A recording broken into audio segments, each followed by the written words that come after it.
कैसी है आप? और वहाँ सब कुछ ठीक तो है ना? जी हाँ, सब ठीक है। अब इतना शुभ दिन है तो सब कुछ ठीक ही होना है। हाँ? That's wonderful. यहाँ भी हम लोग ऑलमोस्ट रेडी है। आपने सुबह सुबह फोन किया, बताइए रेखा जी। एक विनती है आपसे। ओ कम ऑन रेखा जी, विनती नहीं, आप तो बस हुक्म कीजिए। आरती जी और पल्लवी जी हमारे घर आए थे ना? या आई नो, पल्लवी काकी और आरती काकी आए थे उस दिन। तो भाभी लगता है एंगेजमेंट में जाना कैंसिल। आपकी समधन का फोन आया है हमारी शिकायत करने के लिए। बोलिए रेखा जी, सब कुछ ठीक था ना उस दिन? जी जी, सब ठीक रहा, बस एक बात करना भूल गए। हाँ तो बोलिए। वो आपके पंडित जी आए थे ना हमारे घर पे? हाँ तो उन्हें मत लाइएगा। मतलब ये कि देखिए, जैसे आपके अपने घर के एक पंडित जी हैं, वैसे ही हमारे घर के भी अपने एक पंडित जी हैं जो हमारे घर का सब काम देखते हैं। जैसे मतलब अब पूजा पाठ हो या कुछ लगन मुहूर्त हो, सब वही करवाते हैं। I don't understand Rekha ji, आप कहना क्या चाह रही है? हमारे पंडित जी, आपके भी पंडित जी हैं। सॉरी, मैं कुछ समझ नहीं पा रही हूँ। मैं बस ये कहना चाह रही हूँ कि आप अपने पंडित जी मत लाइएगा। हमारे पंडित जी आ चुके हैं। दो पंडित जी, रेखा जी। अब लोग क्या मैंने क्या बोल रही है? कुछ बोल ही नहीं रही है। देवा, हमारे राइवल न्यूज़पेपर ने ये आर्टिकल छपा है। रईस बिगड़े नवाब की जल्दबाजी में शादी। क्या सब कुछ ठीक चल रहा है देशमुख परिवार में? हेलो माया जी। सॉरी रेखा जी, कोई आ गया था। आपको जो सही लगता है वही कीजिए रेखा जी। आप क्या कह रही थी? आपके पंडित जी आ चुके हैं, राइट? इट्स फाइन, आप उन्हें डिटेन कर लीजिए। श्योर तुम्हारे इसी रिएक्शन के लिए उसने ये आर्टिकल पब्लिश करवाया है। Right now Sakshi Mittal is your biggest rival in the industry.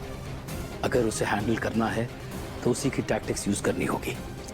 I understand Mahesh काका, रुद्र की शादी का फायदा उठाकर वो हमें टारगेट करना चाह रही है। We got to do something. हम चुप तो नहीं बैठ सकते ना। बेटे, she is a rival. Rival का काम ही होता है टारगेट करना, लेकिन इसका मतलब ये नहीं कि हम उसके लेवल पे गिर जाए आगे। साक्षी ऐसा करके अपनी डेस्परेशन दिखा रही है। And we are much better people than Sakshi Mittal, aren't we? Definitely. पर इस प्रोफेशनल राइवलरी को पर्सनल लाइफ में घसीटकर साक्षी ने अपनी जिंदगी की सबसे बड़ी गलती की है। And she will realise this very soon. और महेश काका, मुझे बस एक बात से डर लग रहा है कि कहीं वो रुद्र की शादी में कोई प्रॉब्लम ना क्रिएट कर दे। कुछ नहीं कर पाएगी बेटे, और ऐसा कुछ नहीं होगा। मेरा दिल कह रहा है कि इस शादी और इस शादी के बाद भी जो कुछ भी होगा हमारे लिए, हमारी फैमिली के लिए बहुत अच्छा होगा।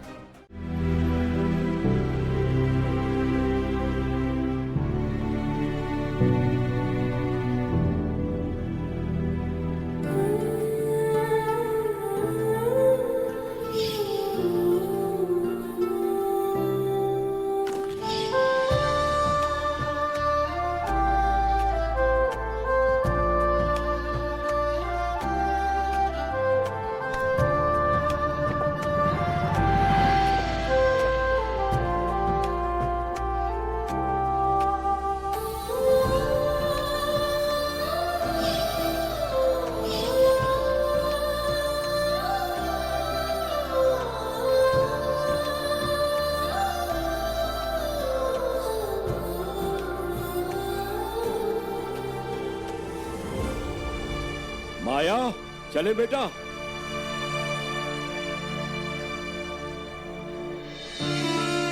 आई काका।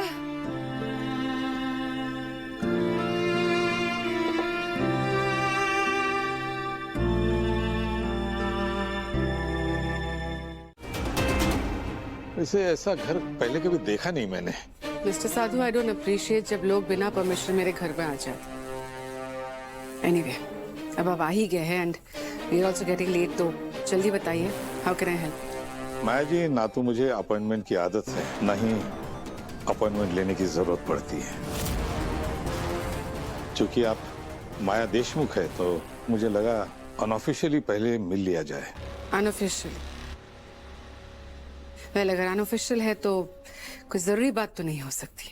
वैसे मैं जरूरी बातें अलग तरह से करता हूँ, पर आपको बता दूं, आपका भाई आजकल डेफिनेटली बड़े बड़े काम कर रहा है।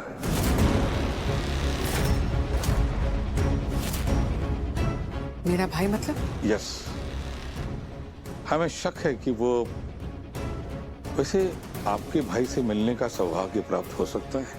मिस्टर साधु, आप इतने दूर मेरे भाई से सिर्फ मिलने तो नहीं आए होंगे। और माया देशमुख लोगों के इंटेंशंस को बहुत अच्छे से समझ लेती है। लेट मी रिमाइंड यू, ये मत भूलिएगा कि आप किसके सामने खड़े हैं और किसके घर में खड़े हैं। मुझे याद दिलाने की जरूरत नहीं है माया जी, मैं जानता हूं मैं कब, क्यों और कहां खड़ा हूं। अभी तो मैं फिलहाल एक सस्पेक्ट के घर खड़ा हूं,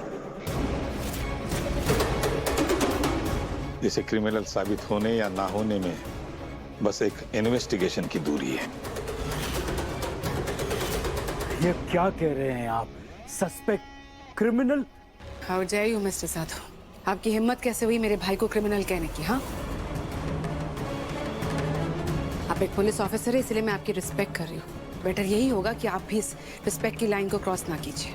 मैं बस फैक्ट कह रहा हूं माया जी, और आपका गुस्सा देखकर ऐसा लग रहा है आपको अपने भाई की हाल फिलहाल की एक्टिविटीज और वो किन गलत लोगों के साथ उठता बैठता है इसकी कोई जानकारी नहीं है।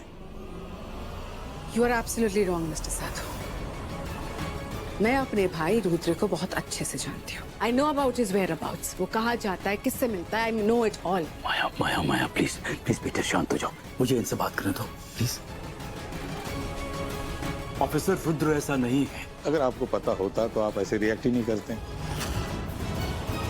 अगर आपको पता होता कि वो जिस रास्ते पर चल रहा है उसकी मंजिल जेल के अलावा और कुछ नहीं हो सकती।